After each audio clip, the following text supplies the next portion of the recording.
Welcome to Trust Talk. A proud emperor walks through the streets in what he believes are magnificent clothes, while everyone around him stays silent. Only a child dares to shout. But he isn't wearing anything at all. This famous tale by Hans Christian Andersen is more than a story. It's a powerful metaphor for modern banking and the trust we place in it. For years, we've heard that banks must borrow heavily, that tighter rules would hurt the economy. But what if that's just another illusion?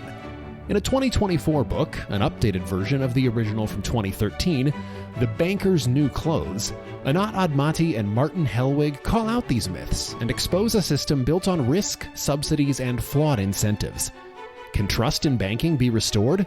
Can we make the system safer and more accountable? Today we're speaking with one of the authors, Professor Anat Admati, to explore just that. She is the George G.C. Parker Professor of Finance and Economics at Stanford Graduate School of Business. Your host, Severin DeWitt. Anat, welcome to Trust Talk. Thank you. You compare banking myth to the emperor's new clothes. Since your book, have these myths evolved or just found new costumes? They've basically stayed the same. They're variations on a theme. You'd find them in slightly different forms. We now have a list of them that is up to 44 distinct statements that we debunk. We call the parade of bankers' new clothes continues. And by now, it started in 23 claims after the book was published, and we kept hearing the same claims with no substance. And then we kept revising, and we left it for a few years. And when we came back and we heard more variations, we increased it now to 44, and they're all organized in different types of flawed claims. In a new chapter called Above the Law, you describe how banks have repeatedly broken rules without meaningful consequences. What does this kind of impunity do to trust in the banking system and in the rules meant to keep it safe? Well, most of the book is about taking risk and who gets the upside of the risks and who bears the downside, and how the system is so inefficient when it's structured that way.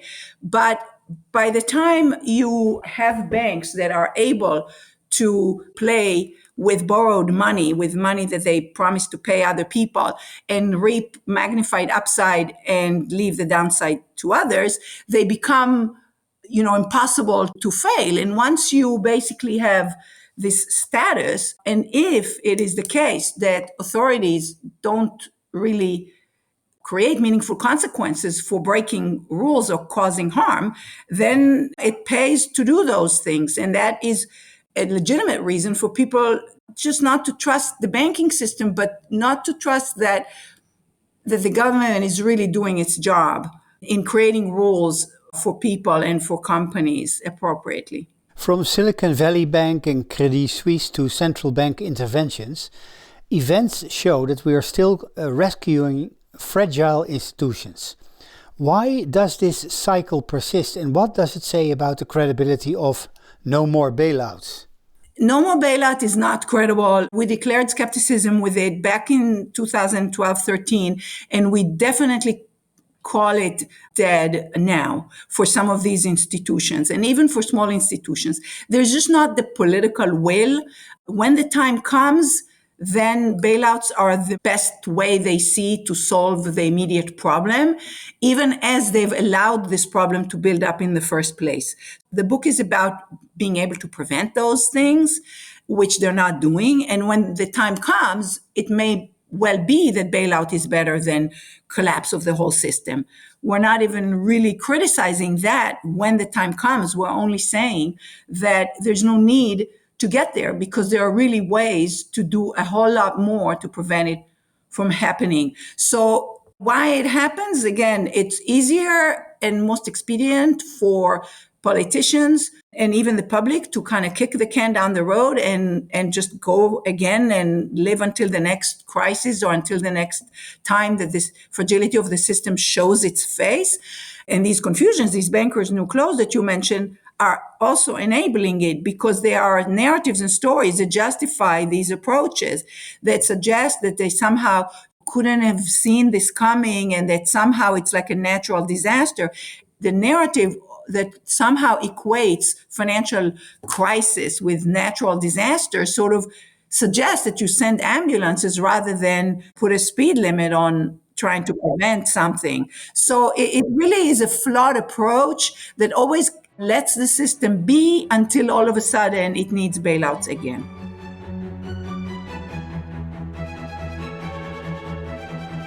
When banks like JP Morgan brand themselves as fortresses, it creates confidence. But you've shown these same institutions are deeply leveraged.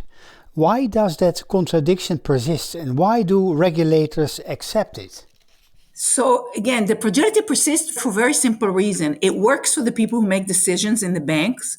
They get more bonuses, they get more of the upside of a leveraged risk, which is magnified when you just have a small amount of own money invested. And in the book and in other research, we show why heavily indebted corporations more generally become sort of addicted to debt.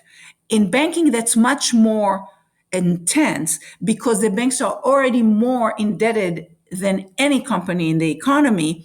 And because the way they borrow money, including from depositors, is such that the markets are not working to constrain them. If any company tried to borrow as much as banks do, the creditors will begin to worry about whether they'll be paid back.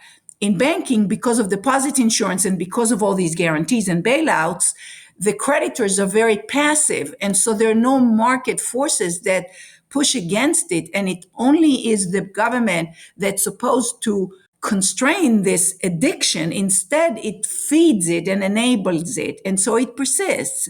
From their perspective, they just keep rolling it to the point that we may not ever know when a bank is really, really sick because it doesn't show it. It doesn't default. It just keeps kicking the cans down the road and paying what it owes day to day. And we don't see that if you were to stop everything and try to settle all the debts, there's not enough money. So they're insolvent. And that obviously happened to SVB and to Credit Suisse to such a degree, and for a while, that eventually it caught up with them that they really had an inability to pay and couldn't maintain this facade anymore. SVB's collapse was painted as a liquidity issue, right? But you argue it was solvency all along. Why does that distinction matter, and how does the blurring of the two confuse both the public and policymakers? So in banking, you can have in the old stories about panics and runs and all of that, you would have these sudden runs and panics where everybody wants their money at the same time. Like in the movie, It's a Wonderful Life, or in Mary Poppins, there's a rumor and everybody runs to the bank. And now the bank has the assets invested in some mortgages or something else that they can't convert to cash right away. That's a story about banks having debt that they owe on demand, like deposits that we can demand anytime. And in the event that all of us want it at the same time, they may not have it in the ATMs or whatever. However, have since created institutions called central banks, and central banks exist to a large degree to solve that problem. So if the bank doesn't have enough liquidity, which only means that it can't quickly convert the assets that it has into cash to pay what the creditors that it has want, like depositors, then central bank helps them. They take their asset, the mortgage, whatever, and sort of put it as collateral to the central bank, and the central bank makes them a loan. It's a lender of last resort. So they can always get cash from the central bank. So liquidity problems really should not exist in banks, except if the bank actually has a solvency problem, and then people are seriously worried about deposit insurance and that there might not be enough, in which case then they will run, but the reason will not be some sudden need of cash, but the fear of not getting paid, which is an indication of a solvency concern. Anat, you emphasize governance failures and highlight what you call zombie institutions, opaque, dysfunctional, and politically protected. How can trust survive in a system that rewards hiding insolvency? Well, if they keep confusing the public, it survives. And look at it survive. I mean, it's really sobering because I've been in this debate for about 15 years. The depressing thought is they get away with it, all of them. All of them that enable it, all of them that are part of it. It's a big system of enablers. I wrote a paper trying to summarize all the enablers called It Takes a Village to Maintain a Dangerous Financial System based on a sentence called It Takes a Village to Raise a Child. And in a movie called Spotlight about sexual harassment in the church, there's a sentence in the movie saying if it takes a village to raise a child, it takes a village to abuse a child. And that speaks to people averting their eyes and enabling and not speaking up. And that's what you see there. There are a lot of people that have no incentives to question this system that benefit from it. And there's a public that doesn't really understand how unhealthy this system is. Zombies are basically the insolvent institutions like SVB and Credit Suisse became. They are basically incapable of paying all their debts unless they obviously can take all their assets and gamble for resurrection, as we call, put them all on a roulette. And if they're very lucky, maybe something would work out. But under normal scenario, they are doomed.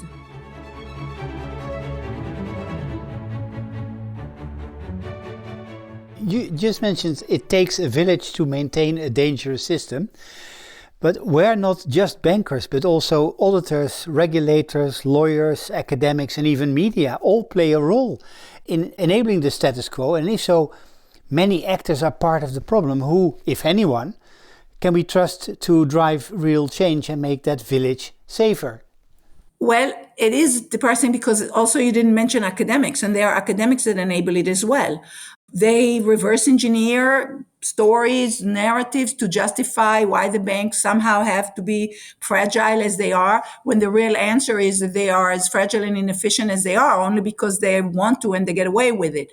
The village includes definitely, the enablers definitely include people like accountants and auditors who put numbers that are not very meaningful to kind of on the disclosures of the banks that create the illusion that a zombie bank is still okay. And that was the case for both SVB and Credit Suisse. The reason they could claim to be still okay is because they had some accounting disclosures that were hiding their losses, that allowed them to pretend that the losses didn't happen. And then some auditor from KPMG or whatever one of these big four auditing companies signs off and doesn't alert investors or regulators. Now, the regulators and supervisors, they stand there and they know well, they can know well what is going on, but they check boxes on some regulatory metrics, and I won't get into the technicalities of how they measure banks' health, only to say that the way they measure it is such that all the banks that failed in the financial crisis seemed fine by these metrics. So these metrics are no good. You show how large banks use off-balance sheet items to obscure risk. Maybe for our listeners, could you start by briefly explaining what those are? Almost like side deals or financial commitments that don't appear in the main books? Because if even experts struggle to understand a bank's true health, how can regulators or the public even trust any assurances? The regulators are capable of understanding it. It's not that hard, actually. I mean, in the book, we speak and explain these issues to a lay audience. We wrote this book to explain it to the public. Any person can read this book and understand there's no jargon. It's not complicated. Basically, what's happening is I can sign a contract with you in which, for example, I promise to buy something from you at a fixed price that we fixed today, but we don't change any money today.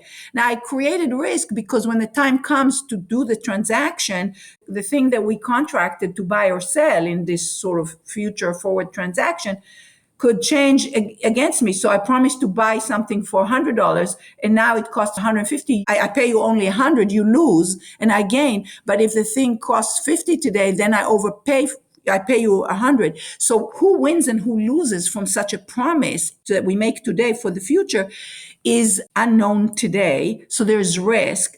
But the way the accounting disclosures are, oftentimes they won't enter anything into what I own and what I owe. So it's the risk just kind of vanishes. So in the book, we show how different accounting systems allow these cancellations of assets and debts to hide risks that happen. Other way, so this is the off balance sheet stuff. For example, another example easy to understand is if a bank makes a promise that it will give you a loan commitment. So if you need it, they'll give you a loan and they promised it legally. Now, when you need it, they might be very weak and they might need to default on somebody else, but they made this commitment. You can't always see it when you look at the way they disclose. They might be in some footnote someplace, or the way they discuss it really is very legalese and obscure. So it's very, very hard to know. The other thing that's very hard to know is the interconnectedness of the system. So the system often has a lot of contracting within itself. It's not with me and you who are savers or borrowers for mortgage or whatever. It's within the system in all kinds of markets. And one of the things to point out is that a lot of the reasons that regulations fail in banking is that the government itself is a player in the financial system. And in some respect, it favors itself as a player. So, for example, it wants the banks to lend to the government, to buy the government bonds.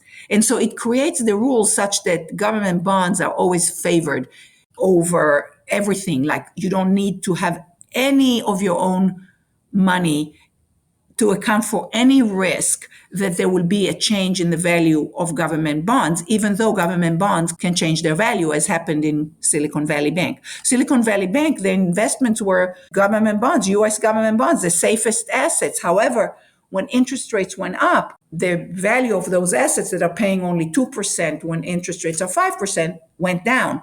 So now the piece of paper that promises 2% every year for 30 years is no longer worth what you paid for it. It's worth a lot less. And that is not counted in some of the accounting and in some of the rules. And so that's how it can be obscure. The risk is sort of off the balance sheet.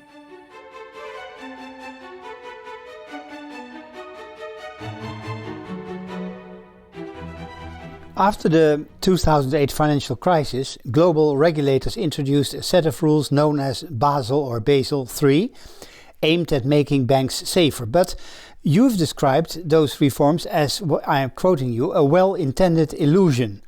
Do you think today's regulations are more about appearances than real protection? And if so, how does that affect trust in the system? The illusion is a quote from a regulator in the United States, Tom Honig, who used that description of these Basel rules. They are very poorly designed. They are extremely inadequate. And I've organized petitions by very top academics, including one Dutch one, Arnold Boot, back in 2010, alerting the entire Basel construction is flawed and it hasn't really improved. It barely even is fully implemented 15 years later after it was signed. It's implemented in all kinds of ways, but even in the US now, it's like Basel III endgame was stalled right now. And there's endless debate about the complicated details. And one of the things that's wrong with this regulation is it's too complicated. So the complication, the complexity of it also obscures how bad it is in the way it treats things. And we explain all of this in the book. It's not that hard, but it confuses the public easily. And that allows them to make all these misleading claims about it. You recently gave a presentation to the World Bank Governance Group, I think in June last year. And there you quoted Jamie Dimon, the longtime CEO of JP Morgan Chase. When his daughter asked him what a financial crisis is, he said, it's the type of thing that happens every 5, 7 and 10 years. That almost sounds like he sees crises as routine. Why do these crises keep coming back, and what does that say about the system works or how little it has changed? So Jamie Dimon, the CEO of JP Morgan Chase, said this. I bring out the issue around narratives every talk, actually, and it's in the book, because the narratives inform policy. If you have the narrative on it, as I already said before, that it's just stuff that happens, then there's no preventing it. That suggests that we just need to wait for it and then do what we need then. And that narrative is sort of that, and the sort of cousin of it, that it's just a sudden liquidity problem and all of that, are obscuring the actual underlying problems that can be addressed and give you an excuse not to address them. And that's the problem. So Jamie Dimon said this to the Financial Crisis Inquiry Commission in the US. And even despite him saying something like that, which is stuff that people said, 100-year flood, couldn't see it coming, that equating financial crisis to natural disasters, despite that, the commission in its majority report concluded that the crisis was preventable and that it was due to failures of the rules and of governance across the system in the government and in the private sector. And so that is the correct assessment, that it is preventable, that the system can be made a lot better, and yet we see repeated failures to do it.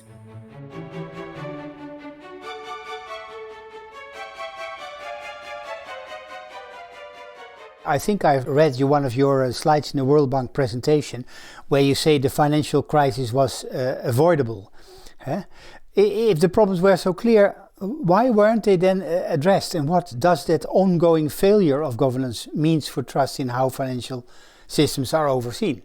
It's not addressed because people with power don't want it to address it, because they can let this system be and they have some stories about why they needed to bail it out. Again, the Swiss have always argued that, oh, we have bail in instead of bail out. Everything is fine now. Mark Carney was saying this back in 2014, these sort of fail options, resolution, and all of that stuff. And then when the time came to do this for Credit Suisse, they wouldn't. They blinked. They bailed out again. And now, once again, Credit Suisse is threatening that it would leave Switzerland. It is a massive bank for a small country. I feel scared for the Swiss citizens that they have such a monster of a bank. Many countries have big banks that could really cause a lot of damage if they were to, but they cause damage every day in my book, because they're just so inefficient and so extractive of the rest of society. We end up overpaying the sector, the financial sector, and it does these kinds of things. You mentioned breaking the law. In the chapter above the law that you mentioned before, we discuss a real scandal that happened in all of Europe, including the Netherlands, called cum-ex. Tell me more about it. I'm interested. This is a robbery. This is a plain robbery. This is tax fraud perpetrated by practically all the banks. It happened by Fortis. There was a whistleblower from Fortis who told about this back in 2005. Fortis was a bank that benefited from bailouts during the crisis, and yet it kept doing the same frauds that were robbing Dutch citizens of taxpayer money, straight robbery. Can you explain a little bit more in detail how did they do that? Yes. I'll tell you how this worked. Basically, how cum-ex worked is that they've devised, there are variations of it, but one of the simplest ways to explain it is that when a company pays dividends, then the tax authorities take taxes before it gets paid out. But some of the recipients of the dividends are tax exempt and can submit receipt to get refunds on the taxes. The bankers devised a complicated system. It's not that hard. We explain it in the footnote. It's explained in many places. If you look up cum-ex files, they go through the explanations. This harmed Germany, France, lots of European countries. They devised a scheme by which they can come to the government with two receipts when only one tax amount was paid. So say somebody paid 100 euro in taxes, and now the banks come to the government, to the treasury, and request refund for $200, maybe even 300. They produce fake receipts, essentially, because they create two owners of the stock on the day the dividend was paid, and they create a fake tax receipt that is used to get refund. But that's plain fraud. Plain fraud. And it's not just a tax loophole, it's a fraud. And this has been going on for at least 20 years. There's a possibility that it still goes on in various ways. The scandal was kind of an open secret in the system. It involved investors from other countries and the banks in various European countries who are in a position to submit these receipts to the Treasury. And the Treasury was just paying and allowing itself to be robbed. I mean, it's really quite shocking if you look it up. Then in Germany, they started prosecuting people who were involved in this. And part of the enablers of this scheme were actually tax experts who claimed that this was somehow okay to do, even though every common sense person looks at this and say, if there was one amount paid and you submit receipt for twice that amount, that is fraud. That is tax fraud, plain and simple. And however you got to it is a scheme to defraud the public.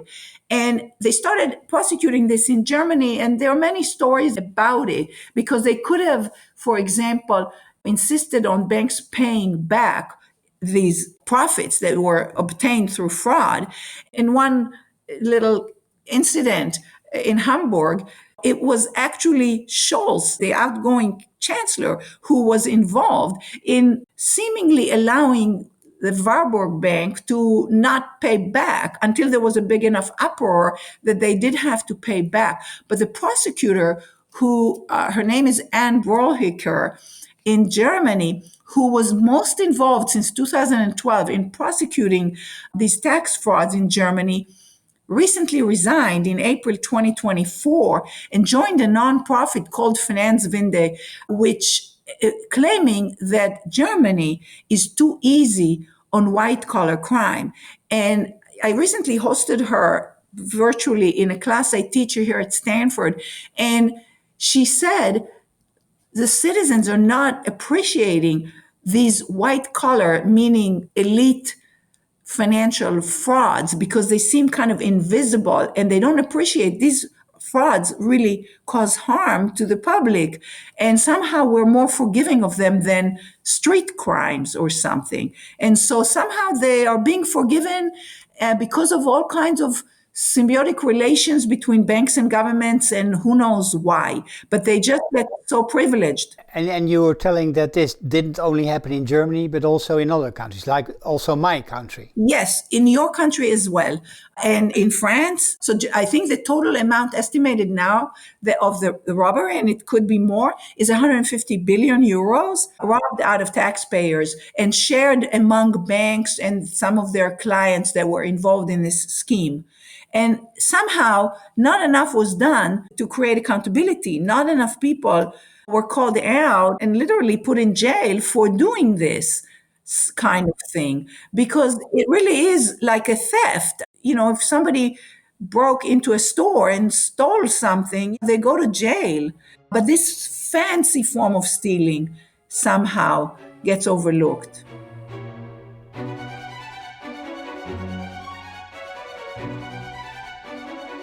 Anat, I wish we had a little bit more than 30 minutes. Thank you for this conversation. Your work continues to show how much trust in banking depends not just on rules, but on the willingness to ask hard questions and also to act on the answers. Well, to find good rules and to enforce the rules. Right. It has been a privilege to have you on the Trust Talk. Thank you very much. Thank you very much. Bye-bye. Thank you for joining us for another episode of Trust Talk. We hope that you found the conversation valuable and informative. At Trust Talk, we believe in the power of trust to create positive change in the world.